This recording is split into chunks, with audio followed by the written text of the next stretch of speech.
asalaamaaleykum mbokk yi ñu leen nuyu seen tur ak seen sant ñu ngi ci war a waxtaanee lan moo tax économie Sénégal du créer emploi yu bëri pour nit ñi mën gis seen bopp lan mooy sooxe ci économie bi lan mooy jafe-jafe am ak naka lañ koy relancer bu fekkee dañ kaa bëgg relancer ci loolu moo tax ñu am mbégte tey di dal Mouhamed Diop économiste la xam ko màcc mbirum lépp luy koom-koom nu ngi koy doxalee ak yooyu te. nekk diplômé Université Genève nekk directeur d'un cabinet d'ingénierie en finance spécialisé inclusion financière dans les pays en développement di dalal tamit kii di Souleymane Ndaw kenn tu ko présenté Sénégalais yi économiste la xam-xam màcc ci mbirum économie nu muy doxee mu xam ci lu bëri di ci bind di ci gestu ñu ngi leen di dalal ci studio iRadio ITV E-Media Invest Souleymane Ndaw démb ministre de l'économie et du plan dajale na ay kàngam di waxtaan ak ñoom dañuy relancer économie Sénégal naka lañ koy relancer bu fekkee relance am na. alors d'abord Alassane maa ngi lay gërëm vraiment di la remercier ci invitation bi di ñaareelu yoon yaakaar naa di nuyu aussi sama natango ki nga xam ne moom lay bokkal plateau bi sama mbokku nawle économiste. alors question bi nga wax dafa am solo bu dee dañuy démarrer ci en théorie bu ñu wax relance rek grande crise bi nga xam ne moo amoon 1929 moom la ñuy dellu ba nga xam ne demoon na ba xam dara amatul économie yëpp nërmeelu ba demoon na ba ci yi nga xam ne borom xam-xam yi ci nekkoon ci jamono jooju dañ ne woon ne il faut sax parfois mën nañ dem ba ci gas ñuy gas ay pax ñeneen ñi topp ci di ko suul pour ñu mën leen fay bu ñu leen fay ñu am pouvoir d'achat boobu ñu mën ci jënd dem ci commerce yeeg yooyu jënd bu ñu jëndee day permettre nga xam ne produire parce que il faut le rappeler crise bi amoon en 1929 crise de surproduction la woon. dañu produire bu nga xam ne mbir mi kenn mëntu koo jaay kenn mëntu ko écouler. mu lamb. ñu ne comme crise bi nii la demee ne nii donc nañ ko relancer par la demande jox nit ñi ñu am pouvoir d'achat bu ñu amee pouvoir d'achat forcément dinañ dem ci marché yi jënd. ci commerce yu jënd bu ñu jëndee ba pare ça veut dire ki doon produire tey jii nii dina mën a écouler et puis par la suite mu relancer waat mu produire waat. bu produire donc kooku dina employer ay nit ay salaire mu distribuer waat xaalis fay ñi nga xam ne ñoom ñoo jëloon seen xaalis capitaux yi dugal ko fa mooy actionnaires yi ñoom tamit ñu mën a am seen part et cetera mu nekk toute une machine parce que bu ñu produire aussi ñooñu danañ fay impôt. donc loolu c'est un cercle vertueux bu nga xam ne il suffit que bu ñu ko lancer par la demande. nit ki mën a am ay salaire am mën a jënd bu mën a jëndee kii mën a investir bu ñu investir ñu produire encore à nouveau donc foofu lañ koy mën a situé wu. te boobu à l'époque Keynes dafa am nekk benn macroéconomiste bu amoon doole ci wàllu xam-xam ci gëstum dafa waxoon ne moom mën nañu jàpp ne presque sax moom moo théoriser loolu ne relance économique bu ñu koy wax en général dañ koy situé ci moom te relance boobu dañ ne ci ñaari mbir nga koy mën a sëpp muy bu ci njëkk bi par le budget xaalis bi nga xam ne moom nga ko am wala bu nga xam ne par la monnaie ñaari leviers yooyu mooy les leviers de base fondamentaux yi nga xam ne ci la ñu mën a mooy cëslaayu relance économique moo tax des fois ñu ne plan de relance wala politique de relance ñaar yëpp benn la. application bi ça renvoie justement à la doctrine keynésienne donc bu nga xam ne ay dépenses la nga xam ne da nga koy jël soubassement bi di ko dugal ci biir économie bi pour relancer ko carrément. donc bu dee xaalis la boo xam ne dañ koy banque centrale bi da koy jël jéem a ak baisser le taux de crédit bi ba nga xam ne économie bi dina ci mën a bénéficier parce que ki taux d'intérêt boo ko baisser rek investisseurs yi dañ ci mën a profiter ménages yi danañ ci mën a profiter et cetera donc bu dee monnaie bi la nag donc loolu mooy sur le plan monnaie banque centrale et marché du crédit beneen bi c'est par le budget donc état bi il faut que mu am ressources yi boo taxawee ci ñaar yooyu nga ne bu dee ñun suñu dëkk yi la. bu dee monnaie bi la mënuñu ko parce que dañu bokk ay communauté boo xam ne on a une banque centrale unique donc banque centrale unique boobu noonu mënul jël en fonction des pays mu ne fii lii naa fa dugal lii fii dinaa fa dugal lii non donc relance dans le cadre d'une zone monétaire c'est quasi impossible presque Europe boo xoolee loolu la ñuy def moom problème boobu la ñu am dëkk yi am zone monétaire yëpp problème yooyu la ñu am de ce fait donc outil boobu instrument boobu jëfandikukaay boobu noonu dañ ko teg de côté dans le cadre de nos pays c'est dommage. les États-Unis la ñoom c'est des centaines de milliards la ñuy dugal di ko xëpp ci économie donc mënuñu ko am ci relance boobu donc benn relance bi mooy budget te ñun boo xoolee suñu économie bindoo nañu boo xam ne ni booy wax budget rek sa xel lu muy njëkk a daj mooy impôts yi fan lañ ko mën a dajalee. te impôts yi li ñu ciy dajalee par an bariwul même pas le quart donc leneen li fan nga ko mën a jëli jee da nga koy jéggaani ci bitim réew dette bi maa ngi koy wax keroog nee na dette bi boo xoolee boo remonté il y a ay années 2012 2013 on était à 3 000 et quelques milliards aujourd'hui tey ñu ngi ci fukki junni 10 000 milliards c'est colossal instant bi j'ai dernier réunion G20 bi ñu ngi wax ne nan lañ mën a taxawee pays en développement est-ce que maa ngi dégg Georgieva directrice FMI bi mu ne dañuy jéem a xool par cas parce que des pays comme Zambie ak yooyu dañu am défaut carrément ci dette bi donc foofu jafe-jafe la bu nga xam ne parce que dañu fa téye dañu fa xoj parce que boo amul bu dee yow sa économie bi doxul ni mu war a doxee actuellement parce que pandémie internationale bi laal na la entreprise yu dul jeex ñu ngi tëj léegi li lay dese kese mooy nga jiggaani ko te boo ko jiggaani ji xaalis bi am na mais jusqu'à quand ngay continuer di leb dafay à un moment donné ça devient explosif moo tax Sénégal tey jii nii ci wàllu bu dee ci relance par le budget bi la instant bii niveau d'endettement bi àgg nañ seuil maximal bu nga xam ne norme UEMOA yi foofu la ñu yemale mooy 70%. c'est-à-dire que feneen foo toll rek ça devient suicidaire donc moo tax instant bi bu ñu taxawee encore il va falloir qu'on regarde véritablement plan bi bu ñu xoolee ci gàttal fi ñu démarré pandémie bi ñëw na laal nañu bu baax a baax loolu moom àdduna bi la laal c'est vrai il y a des économies qui sont plus résilientes les unes que les autres c'est vrai mais ñun bi ñu xoolee dañu il faut que 1000 milliards la fu 1000 milliards c'est très peu il fallait doubler le montant parce que plan de relance économique et sociale bi nga xam ne bi pandémie bi ñëwee pour réponse urgente bi il fallait que ñu jénne ne 1000 milliards mais 1000 milliards bi ñëpp xam nañ ñu ko kii privé yi dugal nañ ci seen loxo yeneen partenaires au développement yi dugal nañ ci seen loxo état bi aussi li mu ci jot am dugal na ko donc ça veut dire que dañu bricoler ba am ko te foofu parce que il a fallu que sur le plan de la santé yenn instruments yi nga am ko yenn outils yi nga am ko doté yenn structures parce que amoo woon sax plus de 100 lits yu mat. donc loolu jafe-jafe la donc nga jóge ci 1000 milliards yooyu ñoom ñi xam ne lii nii c'était benn réponse la bu nga xam ne dañu ko teg nii rek donc il fallait tout simplement ñu passer à la vitesse supérieure mooy lan ñu jàll ci li ñu woowee PAP 2 accéléré ay ajusté PAP 2 accéléré c'est 14 700 milliards 14 700 milliards yooyu da nga koy décliner sur les 4 prochaines années. te loolu noonu nañ ci yegg ci tout à l'heure da nga xam ne doyul xaajul bay doy te aussi fi nga koy jëli ji aussi leerul amoo defoo goo réforme yi nga xam ne moo ci war pour nga xam ne boo ko dugalee carrément entamé ko di ko doxal jafe-jafe yi même chose ngay am que avant. Mouhamed Diop ñu ko plan de relance. yow da nga jàng inclusion financière bu ñu koy wax dañuy xalaat maanaam xëy système informel bi. est-ce que mën nañu relancer économie sénégalaise c'est économie xamante ne. lu ci ëpp informel la 97% nga xam ne informel la ñu nekk. Merci beaucoup Alassane merci pour cette invitation et avant aussi j'aimerais aussi saluer donc mon ami mon frère aussi ami aussi parce qu'on est économiste donc voilà dans le même domaine voilà ok je pense que je vais juste rebondir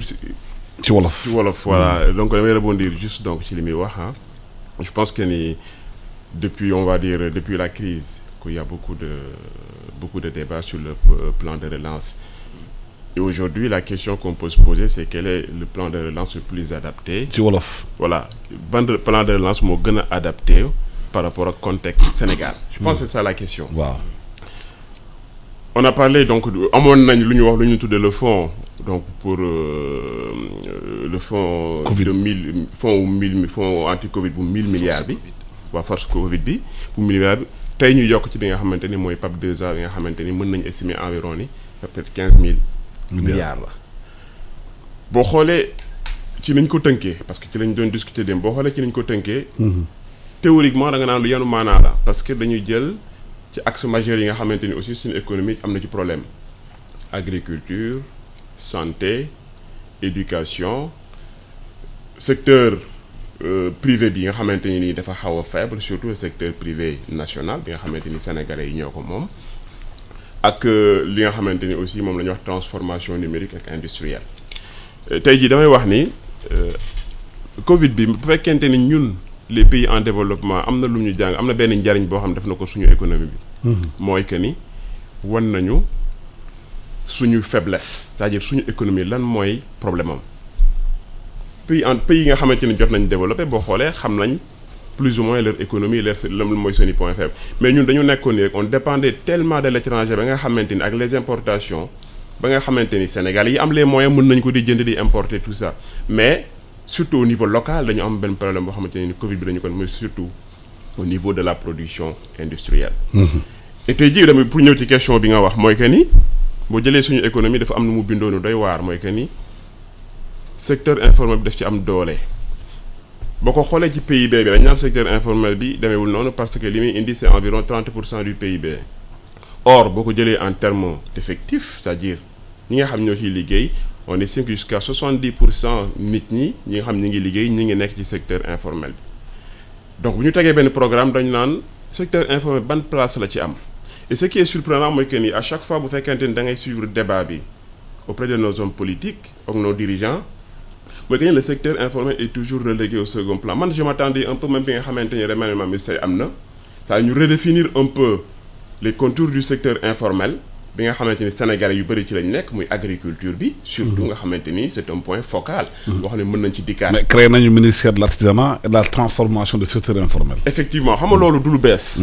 waaw loolu du lu bees depuis les années 60 ah mën nañu depuis Mamadou Dia Senghor toujours on parlait de transformation du secteur industriel mais quand bu fekkee da nga xool la réalité du terrain li am ci terrain da nga xamante ni Sénégal au niveau de la transformation industrielle ça pose un énorme problème. waaw parce que am na économiste yu mel ni Chérif Sall si xalaat ne secteur informel kenn mënu ko transformer dañ koy encadrer ànd ak moom accompagner ko. alors c'est ça la grande question c'est-à-dire que kenn neewul nañu jóg jël secteur informel tey jii nii daal di koy def dugal ci secteur formel ça ce serait un grand problème ce n'est même pas possible mais boo xoolee Sénégal da nga naan. ñi nekk ci secteur informel lan moo leen fa bàyyi parce que en économie y a ce qu'on dit qu'on appelle coût d'opportunité c'est-à-dire que quand tu fais boo defee un choix bu fekkente ni nit ku rationnel na am na lu tax nga def ko loo xamante ni nii moo la ëppal avantage. dañ ci gis sa bopp. bien sûr. tey jii nii Sénégal da ngay gis ni déjà y a toute une bureaucratie dafa metti ba nga xamante ni tey jii bu fekkente ni da ngay dem créer dañuy wax 24 heures. C'est pas vrai 24 heures mënoo ci am sa entreprise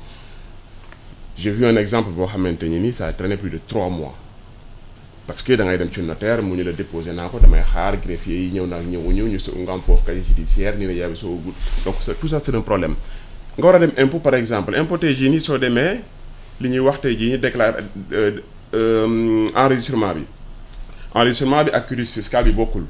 ñun dañu doon proposé benn instant ñi lépp loo xamante impôt entreprise bu bees bu fa demee tey bëgg a formaliser wu lépp nañ ko def en un même temps tey jii nii am na benn élément boo xamante ni aussi adapté wul ak secteur informel bi mooy tey su fekkente c'est juste des exemples yu may joxe. boo demee tey impôt par exemple da ngay enregistrer sa entreprise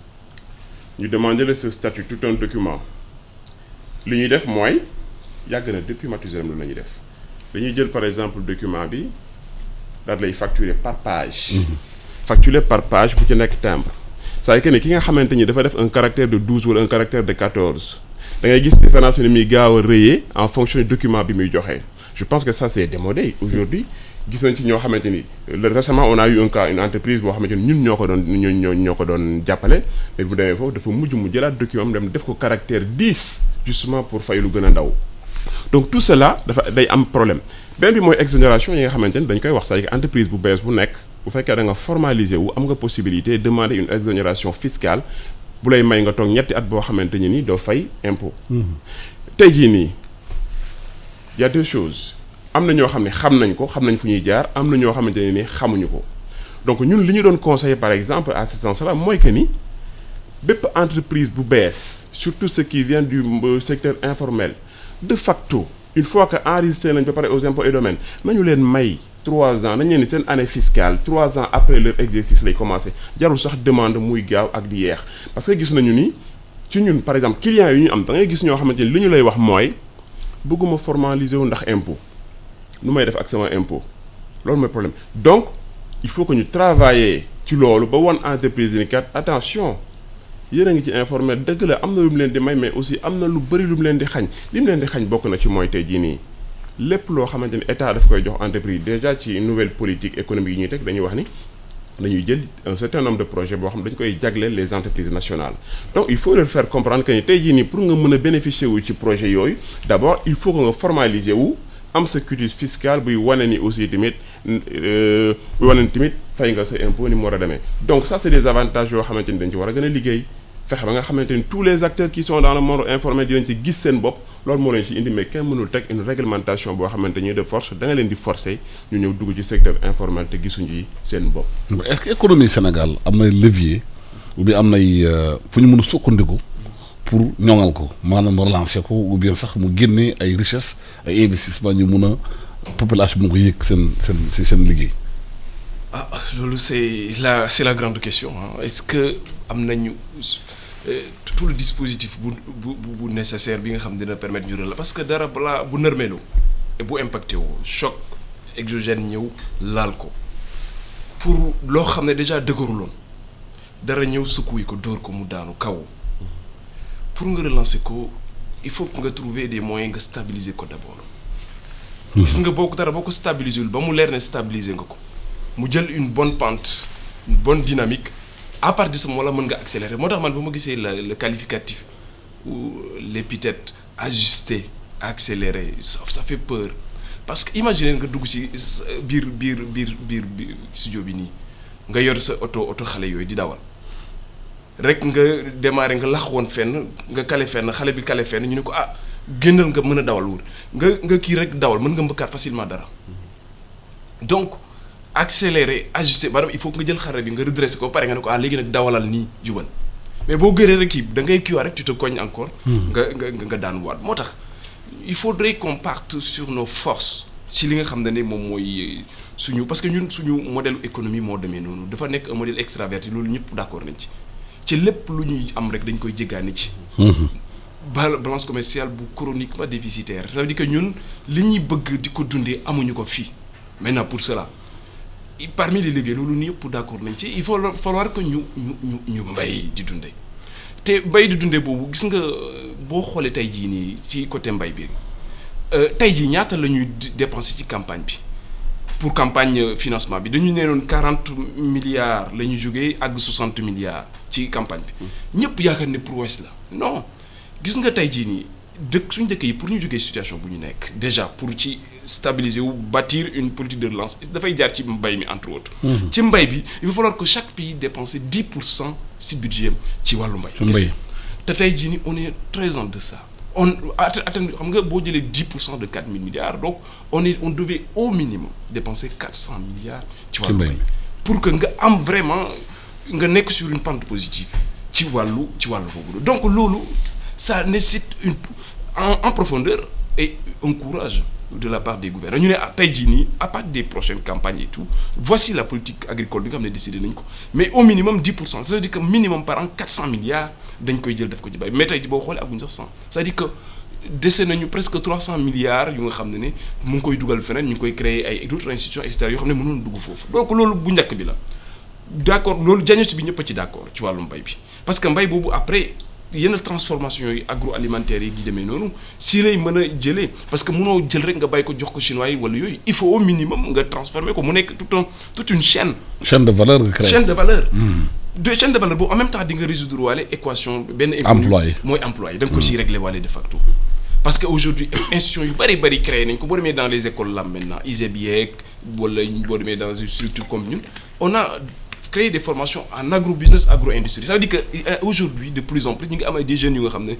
opérationnels, bac plus 3. Nous avons des gens qui sont chaîne bobu dañ ci mëna liggéey. Donc lolu ben aspect la. Autre chose, benen dimension bi nga xamné non négligeable, moy walu numérique bi. Ñom wax nañ ko. Mais aujourd'hui, ban montant, ban fonds, ban politique lañ ci dégager bi nga xamné les jeunes là yi nga xamné même avec un bac, ñi créer des bacs, des BTS yu nga xamné so paré dana am accompagnement parce que c'est toute une industrie foofu il va falloir pas que ñu raté ko te numérique bi war nañu ko tey jii boo xoolee ñun l'essentiel de nos cours se déroule en distanciel tey jii da ngay nekk ba Fongolimbi wala et cetera boo amee un peu de connexion tu peux suivre des cours partout mën nga am say diplômes ñun instant bii loolu la ñu def pas plus tard que le jeudi dernier on a fait soutenir 3 docteurs fini au niveau de BEM il y a une dame boo xam ne elle faisait un travail remarquable ci moom affaire transformation parce que Mbëbës 40 ans d'existence mais foofu rek li mu mën a jur ci ay emploi kenn xam lu mu doon c'est-à-dire que économie circulaire boobu doon foofu am nga ko il y a des niches d'emploi yu nga xam ne am na yoo xam ne mën nañ ko ci créer donc loolu lu faisable la beneen bi nga xam ne buñ ci jógee parce que en fait faut pas que ñuy nax suñu bopp yaakaar ne les grosses entreprises là ñoom ñooy absorber chômage nombre de personnes yi nga xam ne ñoom ñooy liggéey li ñu jël c'est très très très très minoritaire. Administration publique bi aussi on n'a même pas 500 000 fonctionnaires donc ñeneen ñi fan la ñuy dugg donc loolu ça me permet d'arriver à un autre aspect de ma réflexion mooy il faut que auto-emploi bi daf ñuy jàngal benn affaire suñu dëkk politique auto-emploi bi nga xam ne moom la ñu bëgg a promouvoir yooyu parce que dafa am lu ci manqué c'est-à-dire que ne créé nañ des structures yi nga xam ne DER mu ngi fii pour financer jeunes yi ak kii mais tey jii nii il faut falloir que ñu waxaat ci DER boobu structure boobu DER am na ADPME am na. ANPEJ am na et cetera mais structure yooyu. élèves bu ñu defoon diagnostic bi xool ñoom depuis seen existence ba léegi est-ce que bu ci nekk créé na sax 250 ou 500 emplois ou accompagné na des jeunes ñu am trouvé ça je suis très dubitatif je suis pas sûr que ne donc ça veut dire quoi aujourd'hui gouvernement bi ci période bi ñu toll waroon na dajaloo woo ay experts am xool est-ce qu'il fallait pas fusionner ou fédérer toutes ces forces là avec l'aide de la BND Banque de Développement accompagner parce que là ce qui est important c'est l'accompagnement am nga jeune parce que école yu structure yu bëri instant bi dañuy am des centres d'incubation donc jeunes yi boo amee sa idée boo ñëwee dañ lay accompagner nga xam mais ça suffit pas. financement bi fan lay jógee. mais am nañu xalaat sax administration war naa mën a gën a recruter parce que danañu xëy na besoin bi réew mi am en terme de recrutement dans l'administration xëy na réew développé amuñu ko administration soxla na ay psychologue soxna ay sociologue soxna ay assistants sociaux soxna yeneen corps yu bëri xam nga état bi war na leen recruter parce que ñoom ils sont importants aussi ci marché réew mi. ah oui lu wér a wér mais day fekk nga moom sa bopp day fekk nga am sa koppar bopp day fekk yow sa politique économique dicté wu ko par les partenaires au développement. ñoom à chaque fois dañuy ñëw def benn période boo xam dañuy ñëw def seen revue xool ne lii. ah non il va falloir peut-être ñu changer tel aspect éducation bi on était à peu près à 40 instant bi on est à 25% budget bi et cetera donc ñoom dañ lay ku la abal say bët da lay war fu ko neex la lay xooloo donc loolu dafa nekk encore une contrainte supplémentaire ou de la dépendance bu fa nekk une contrainte supplémentaire bu nga xam ne moom moo ñu xoj te donc agriculture bi numérique bi et en même temps adapter la formation aux besoins du marché ça c'est une nécessité parce qu'on peut pas continuer encore à en former des comme ni ñu doon former il y a 20 ans donc crise bi wan nañu ne carrément il faut qu'on aille vers d'autres types de métiers te métiers yooyu numérique bi da ci am solo. am nay maanaam jànkat économiste yu mel ni Magaye Gaye xalaat nañu dafa am 5 pièges post-coloniaux yu tax économie duñ dox nee na économie extravertie monnaie gadget évasion fiscale facilité maanaam des capitaux fonction présidentielle hypertrophiée ak système éducatif décimé ne loolu bool li nga xamante ne moo tax suñu réew yi duñ ci mën a génn. waaw effectivement loolu mu wax lépp ay problème la c'est sûr effectivement loolu mu wax lépp ay problème la mais je pense que man bi ma ci gën a intéressé surtout mooy le système de formation bi nga xamante ni tey ji moom la ñu am. tey jii man damay faral di wax ni Sénégal boo dikkee dafa hérité un système colonial surtout français boo xamante ni aujourd'hui loolu dafa répondre tul norme marché bi tey mooy ni sama collègue bi waxee boo xoolee suñu université yi bien vrai que mi ngi commencé changer suñu université yi loolu dama koy défendre partout suñu université yi ñi ñuy former c'est pas des gens yoo xamante ne pare nañ tey jii pour dugg ci marché bi liggéey c'est des gens qui attendent un embauchement administration publique ou privée mais des entrepreneurs ñun duñu koy former lu bëree bëri mus naa fi ñëw benn jour waxoon naa ko ñanaa boo demee par exemple ci tubaab bi Suisse surtout Canada aussi même chose dañuy insister ci élève bi fi muy commencer ba fi muy nekk mag c'est-à-dire que ni dañu lay def sa bopp na yow tu es entrepreneur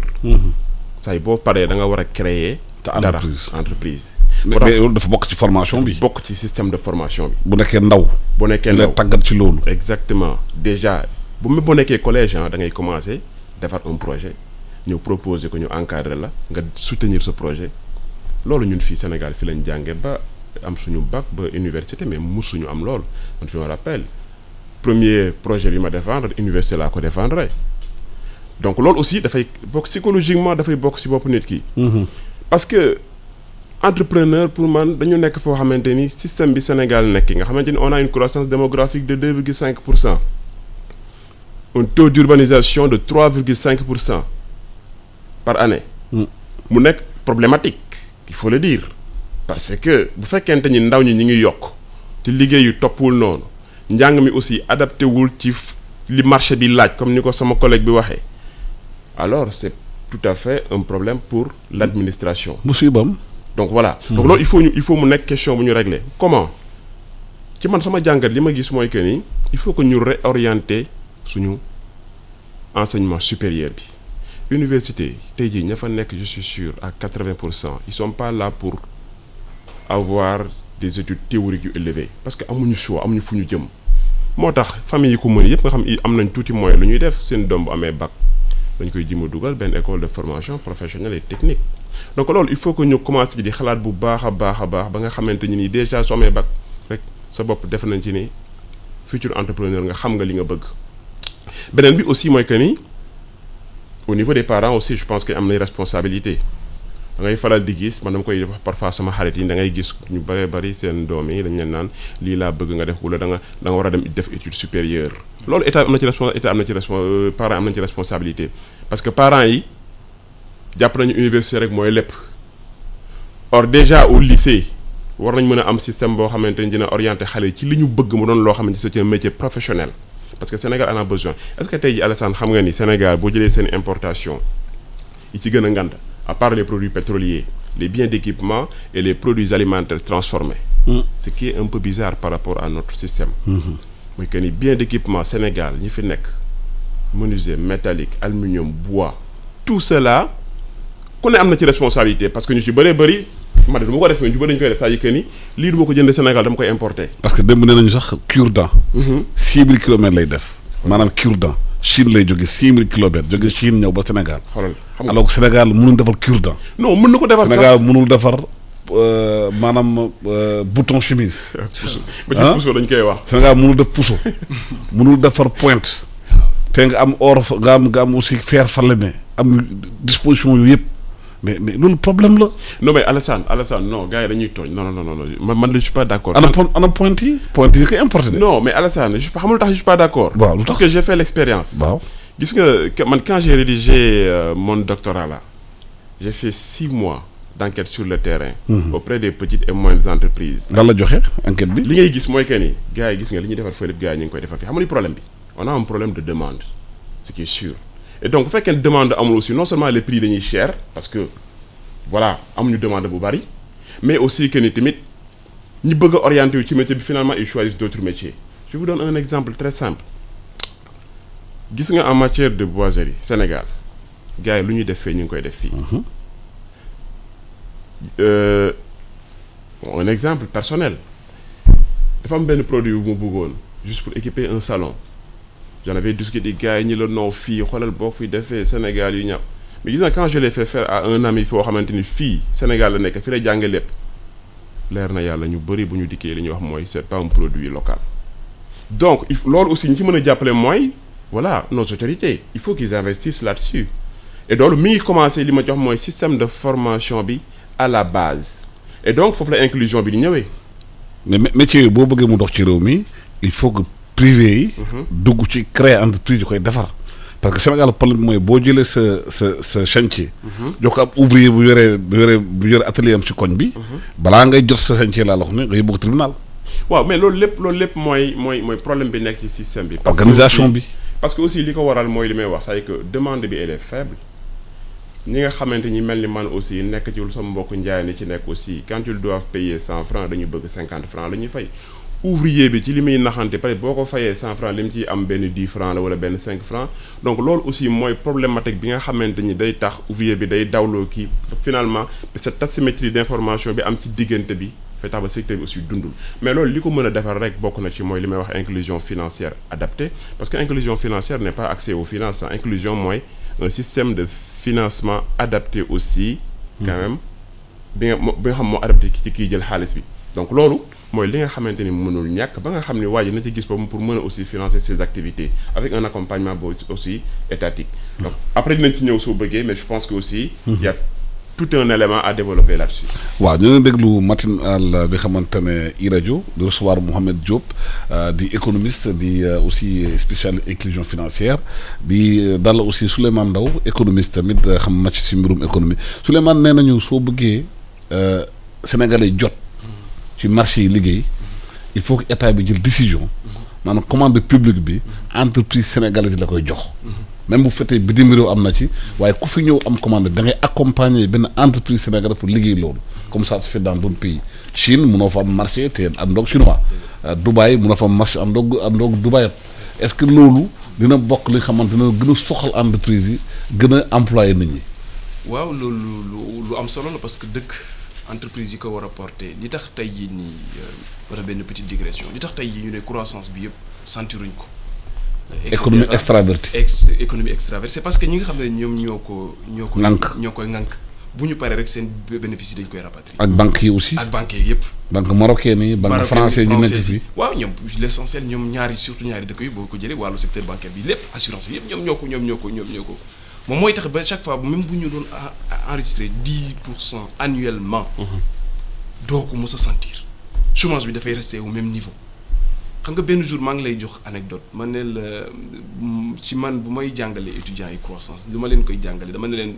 boo jëlee maa ngi la koy wax benn jour mooy la kaasu boo ko jëlee kaasu verre tasse verre bi noonu nga jël ko nga sotti nga jël coca bouteille coca nga sotti da ngay sotti rek mu facilement mu fees fekk na des na tuuti mooy des gis nga boo bàyyee toq moo ci des gis nga réellement croissance bi fekk yaa ngi ne enregistré nga 10% et cetera mais réellement croissance bi mu ngi à peu près 1,2 1,3 moo tax du mos a laal. moo tax nit ñi buñ sax sonn du nekkul lu magique dafa nekkul une réalité doo ko mos a dund. moo tax la moo tax nguur gi xam loolu xam réalité boobu moo fi am te amul ay réformes yu ko changé. lu tax. justement léegi. mënuñu changé loolu. ah voilà loolu c'est la bonne question moo tax ministre de l'économie bi maa ngi koy dégg la dernière fois muy wax. mooy ce qu'on appelle les PPP là les partenariats public-privé loolu dafa nekk une des réformes ñoom xam ne envisagé woon nañ ko depuis bu ñu président le 29 septembre bu mu waxee ba pare. dans la foulée dañ ne y a une loi boo xam ne di yegg si loi boo xam ne mooy encadrer partenariat public-privé yi ministre bi joxe woon na délai ne si mois d'octobre bi la waroon loi bi décret d'application yi war a génn. malheureusement ñun on est en décembre. di ko xaar ay marché. dara amu ci. te loi boobu. loi bu Sénégal yi gër a bàyyi xel la parce que gis nga boobu bu ñu ko xasee ba voté ba affaire bi jàll daanaka suñ doxalin suñ wàllu koom doole bi ci étranger yi war a am surtout par rapport ak parce que pétrole bi war a ñëw à partir de 2023 yooyu dérivé yi ci nekk parce que du métier bi kese. nga forer nga génne affaire nga produire non. y a toute une chaîne de métier toute une chaîne gis nga yooyu noonu boo fexee ba. bu dee mu nekk 80-20 c'est que chinois yi am par admettons malaisien wala indien am 80 ñun ñu am ci 20 tant que équilibré wuñ les choses foofu du mos a dox extraversion bi dafay démarrer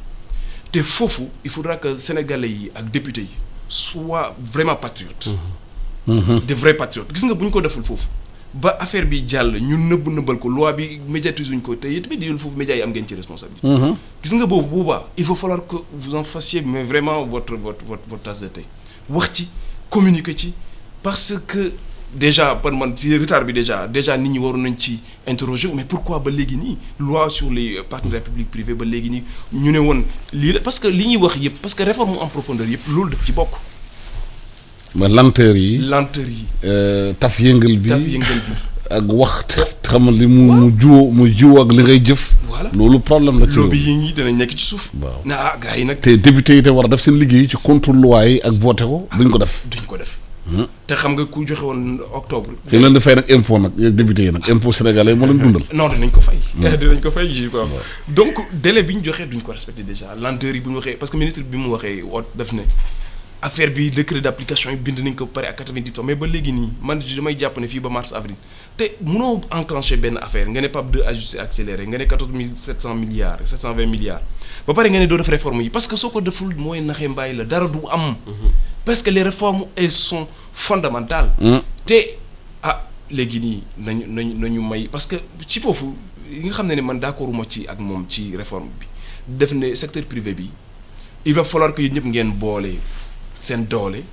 bu affaire amee ngeen créer genre joint venture. consortium la. léegi loolu ñoom nan la ñuy mën lan lañ leen mën a encadrer bu dee dans le domaine des BTP nan la ñu mën a dajalee état bi nan la leen ci mën a jàppale parce que maa ngi dégg mu ne moom dafay préférer mu am une société boo xam ne capital 100 milliards moom day préférer benn société boo xam ne ni bon admettons 1000 milliards lay doon ñoom ay Sénégalais bokk bu ko defee mu am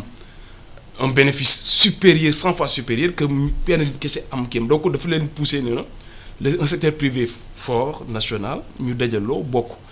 te loolu tamit il va falloir que état bi accompagner leen ci. parce que c'est pas évident.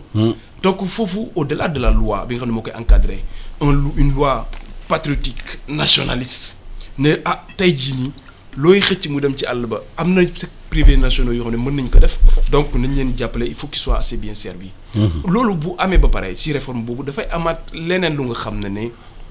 ci wàllu administration boobu wax nañ ko waxati ko théoriser ko. lenteur yi mooy PAMA bi. boobu dafay dellu ci mooy lenteur yi PAMA bi mooy programme d'appui à la modernisation de l'administration. foofu waroon nañ ci mën a gagner du temps depuis qu'on en parle ba léegi lan lañ ci def. mais est-ce que administration bi soo gisee lenteur yi am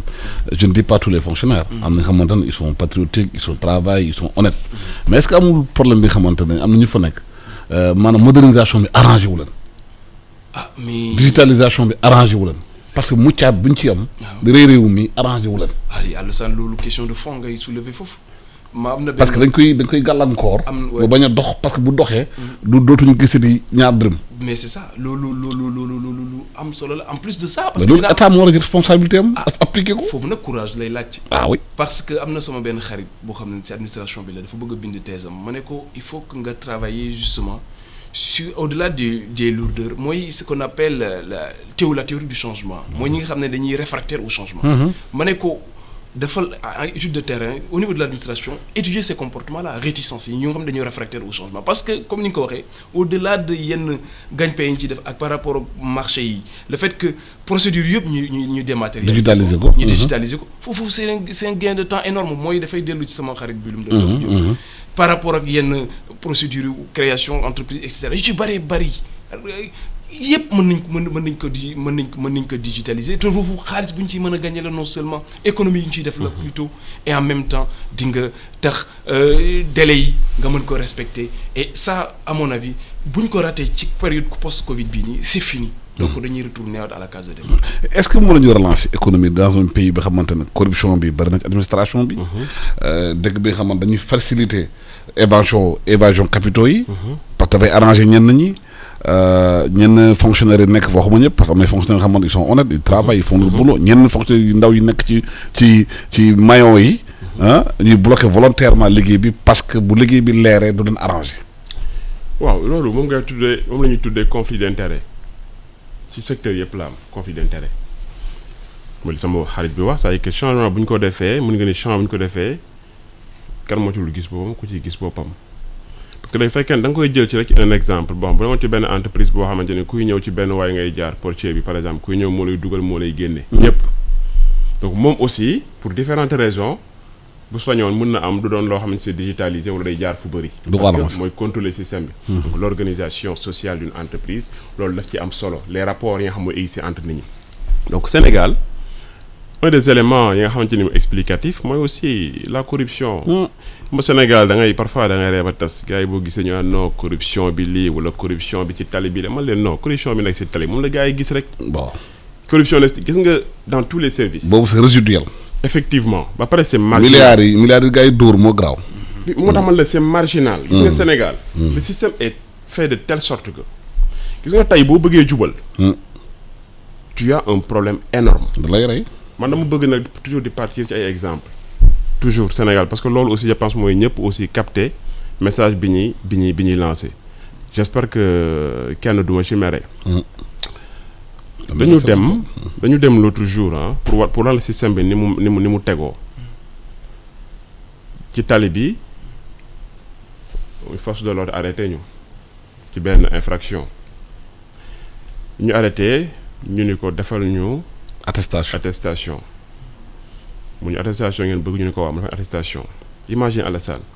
On a fait le tour de la ville foo dem ñu ne la reçu amul je vous jure foo la ñu ne reçu amul pendant 3 jours ça coïncidait avec la fin d'année 2019 bi passé après on a été obligé dem ci guichet bi fekk benn waaye mu ne reçu amul nga su ngeen bëggee ngeen jox ma ñu jox ko loo ci mën donc loolu soo ko dundee une deuxième fois nga ñëw agent bi ni la dama lay def nga infraction est-ce que ni fa nekk naa attesté ma pourtant mu ko digitalisé woon moom terminal effectivement ñu centralisé ko ci commissaire yi xamante ne policier bu nekk am nga benn appareil boo attesté ni kii au niveau du trésor ñu xam ne attesté nga nit kenn dootul jël 1000 francs waaw comme ni mu amee Europe donc digitalisation boobu dafay nekk loo xamante ni nit mën na loolu nag moo arrangé wul ñu bëri loolu arrangé wul ñu bëri moom la ñu tuddee aussi conflit d'intérêt même aussi boo jëlee yeneen secteurs yi aujourd'hui au niveau du privé secteur privé bi bëri na si ñoo xamante ni nii tamit effectivement quand on parle d'un secteur privé fort arrangé wu leen surtout national parce que xam nañu ni am na ñu fi nekk ñu bëri ñoo xam ne li ñuy défendre mooy cause des entreprises étrangères xam nga tey bu ñu bëggee gëmloo par exemple daan nañu autoroute à péage bi nga xamante ni moo jëm tuyaa Touba entreprise locale sénégalaise mënu ko gars yi dañuy yàpp Eiffage li mu def fii bu ñu bëggee gëmloo ne entreprise locale sénégalaise mënu ko à des prix CSE am na CD am na yenn am na mënuñ ko defar dañuy yàpp même le génie militaire mën nañ tabax ay autoroute loolu bu fekkee dañu bëgg xaalis bi dugg ci réew mi militaire yi mën tabax autoroute yi donc c'est très facile nga naan parce que aussi doo nekk ci réew am na camp militaire yu bëri am na militaire am na génie militaire ñu mën a liggéey def lépp ñu nekk ci camp yi toog te réew mi di leen jël njëriñu leen ci piste de production ci maanaam agriculture militaire mën nañ jàppale xale yi parce que justement suñu secteur bi nga xam moo fi nekk local la kenn jox ko fu doole kenn defu ko loo xam gis na tey boo demee man damay jox toujours l'exemple de la Suisse parce que vraiment dama fa xaw a yàgg laa xam gis na tey jii boo demee quand même da ngay gis ni déjà nga nekk waxuma la sax entreprise étrangère même une personne étrangère nga yor benn titre de séjour boo xamante ni tu es un étranger xam nga lu ñuy wax dañoo wax ne entreprise bu fekkee ne titre de séjour bi nga yor bokkul ci espace Schengen bokkul ci Suisse xam nga lu ñu lay wax pour état suisse wala entreprise locale mën la jox benn liggéey il faut que mu prouver ni amul benn Suisse wala benn personne bu nekk état Schengen bu mën liggéey bi mënul liggéey bi je dis pas que c'est lu ñëpp dañu ko war a def mais ça montre que ne au moins ñoom dañuy privilégier quand même seeni citoyens ñun amuñu loolu et puis je le prône pas mais nag c'est juste un exemple beneen bi si je peux continuer mooy que ni Alassane je pense que am na benn élément boo xamante ni sama naataango wax na ko il faut ñu taxawati ci mooy le secteur agricole tout le chômage aujourd'hui nga xam am nañu ko je dirais à 80% c'est dû au secteur agricole l'exemple bi nga xam sama naataango joxe na ko ci croissance j'adore extraverti exactement tasse boobu muy wax nga sotti ci Coca-Cola exactement li ko waral yomb na mooy que ni boo jëlee secteur informel dominé par l'agriculture boo ko jëlee 70% des Sénégal ngi yëngu foofu bu ñu yéegalee dugg ci élevage 70%. mais amul impact ci économie bi bu bëri. mënu ci am impact parce que c'est 30% du PIB. Or Alassane j'ai fait une visite xam nga ko sur le littoral les Niayes. marché Noto mooy marché bi nga xamante ni Sénégal moo fi ëpp doole ci li ñuy produire ci. fruits et légumes marché Noto dama fa dem j'ai vu la situation. ngay gis nit ñi di produire pendant 3 mois chou pommé bàyyi ko pendant 3 mois mu ñor nga koy jaay fukki dërëm le kilo or soo demee Matam nga yéeg fa par exemple mënuñu sax gis chou pommé parce que justement il y a pas une interconnexion entre les marchés locaux ça c'est un problème boo xamante ni tant que réglé wuñ ko l'agriculture maanaam bu ñuy béy ci ñaay bi mënuñ ko yóbbu Matam mënul dans un délai raisonnable amul tali amul interconnexion amul maanaam même sax kii nu mu tëddee besoin yi duñ ko satisfaire foofu. mënul nekk parce que xam nga loolu moom la ñu wax ci tubaab les denrées périssables. denrées yoo xamante ni boo toogee 2 jours ak tàngaay bi dafay yàqu. waaw. donc loolu il faut mu am benn interconnexion boo xamante ne waa ji tey daf koy wan ni bu fekkee produire na tey jii si suba su ngoonee mën na dem Matam dans de bonnes conditions mën na dem Ziguinchor dans de bonnes conditions loolu suñu autorités xam nañ ko pourtant ils ont préféré consacrer plus de quand même. C'est encore 1000 milliards je pense juste pour Dakar et donc ça dama ci revient mooy que ni y a une inégalité sociale inégalité financière au niveau des investissements entre le milieu urbain et le milieu rural et donc ça il faut que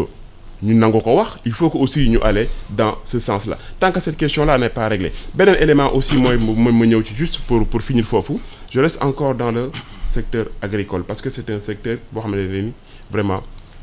dama ko ñeewantal te ñu ni boo demee ci dëkk yenn dëkk yu tàng yi par exemple même dëkk tubaab période yoo xam ne dafay tàng boo demee am na entreprise yu ko mën yoo xamante ni mooy ci système frigorifié nga xamante ni nii dañ koy def ku ci nekk mën na ci stocké denc ci. tey ji boo demee fi nga xamante ni toujours mooy région Niayes amu fa est-ce que bu fekk financement yi ñuy wax 50-60 milliards yi ñuy accordeel agriculture est-ce que mënuñu développer des centres yoo xamante ni tey jii nii agriculteur bi nga xamante ni bay na te mënul jaay ci fee ñaari fan ñetti fan même bu fekkee dañ koy fayloo mu denc produit yom chaîne de froid effectivement loolu demuñu ci donc tant que c'est des questions là mooy l'interconnexion des marchés locaux ak aussi ce système de stockage bi nga xam dina fay may aussi agriculteurs ñu denc seen i produits réglé wuñ ko mooy que ne mbirum mbay mi du mës a dox parce que ñi nga xamante ne ñi ngi ciy liggéey ils vont se dire une chose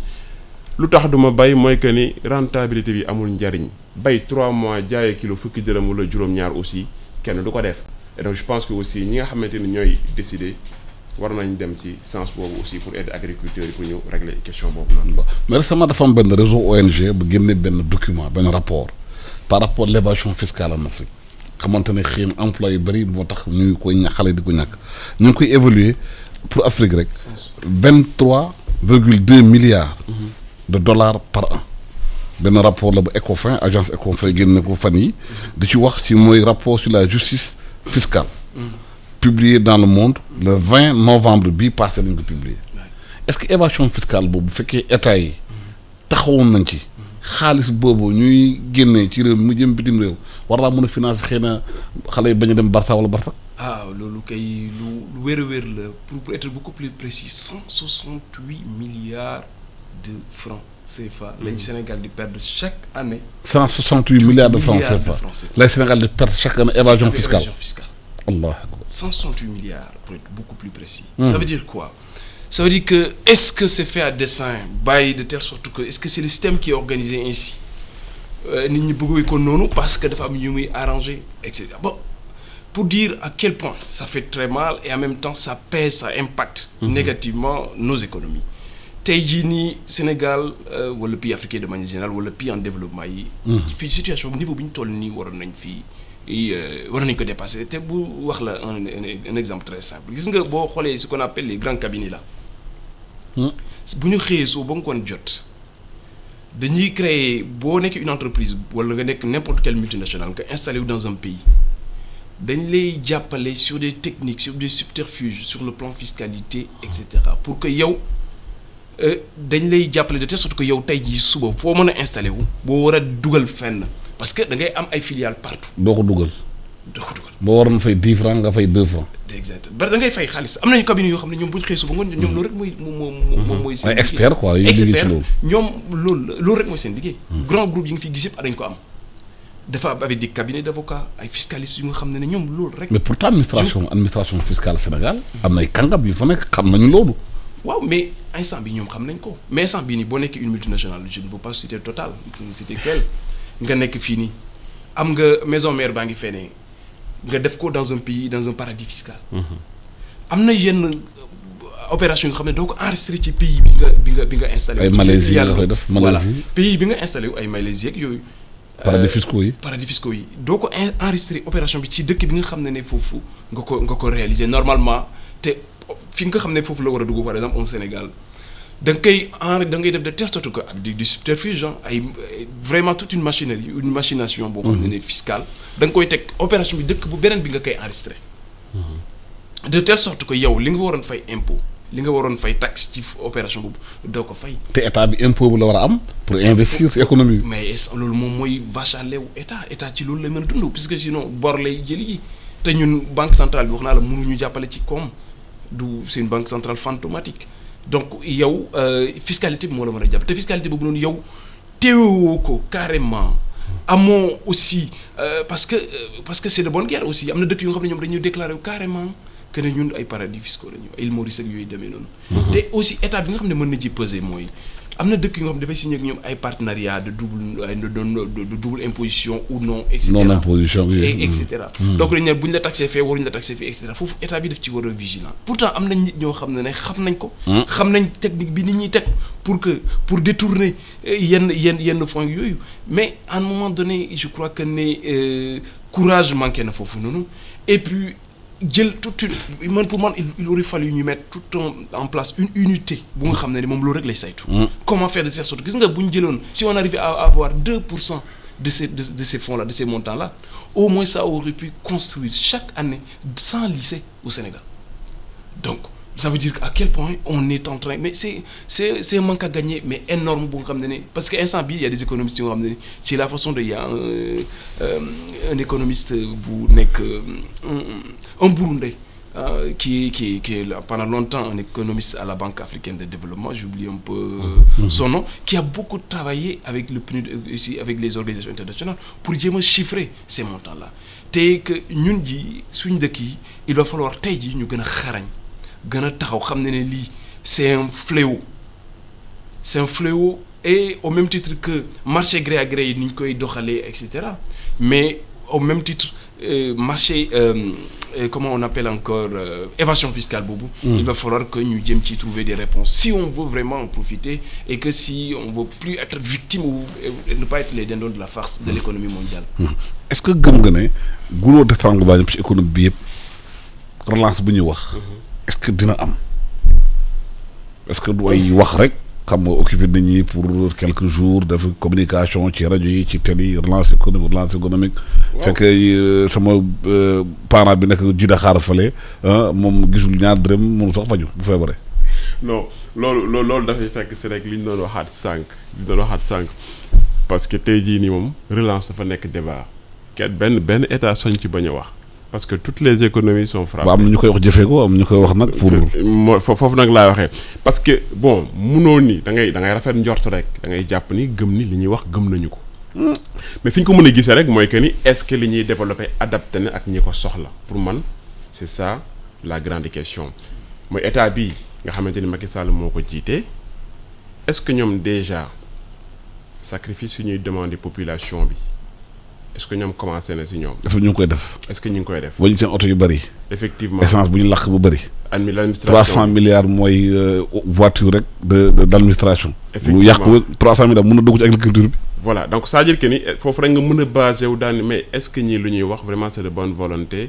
ou réellement ay c'est juste des discours politiques comme cela donc foofu rek nga ko mën a waxee. après li ci am solo tamit mooy quand même je pense mooy ñu xool li nga xamante ni nii. mooy comme levier yi nga wax Sénégal la mooy problème yi bu fekkee ne dañu bëgg a relance économie aussi ci yan point ci la ñu mën a sëgg pour relancer économie yi tant que loolu defuñu ko aussi dafay poser problème soo ma ko mayee aussi Alassane bëgg naa ñëw voilà bëgg naa ñëw ci benn affaire mooy que ni boo jëlee 5 axes yooyu yi ma waxoon sànq yoo xamante ni PAP 2A bi ci la nekk pour man c'est des 5 axes wala 5 cibles yoo xamante ni c'est prioritaire te am na solo te bu ñu ko régler effectivement mën nañ ci relancer économie bi mais dama ñëw tuuti ci benn point boo xamante ne ñoo naa ci mooy que ni santé ak aussi éducation santé Alassane il y a un gap énorme entre le milieu urbain et le milieu rural tey jii nii bu fekkente ni ñun defoon nañ benn étude boo xamante ni daf ñuy way ni bu fekkente ni da nga jël hôpitaux yi nga xam ñoo nekk ci zone urbaine bi mën nga fa gis benn effectif pléthorique alors boo demee à partir de 30 kilomètres de la capitale da ngay gis ne y a un déficit d'infirmiers et de sages-femmes donc loolu aussi tant que réglé wuñ ko de façon équilibrée je pense que ici quel que soit xaalis lu ñu fa def ci programme aussi ça peut ne pas répondre justement aux objectifs qui sont fixés dans ce programme-là. waaw temps bi ñu joxoon nag jeex na maa ngi leen di gërëm di la sant di gërëm Mohamed Diop di spécialiste inclusion financière te tamit liggéey ci mbirum économie bu bare di gërëm tamit Souleymane Ndaw du économiste responsable de programme à BM Aïssata Ndiaye ma jox la micro continuer de remercier équipe technique bi nekkoon fii suba ba léegi jërë ngeen jëf.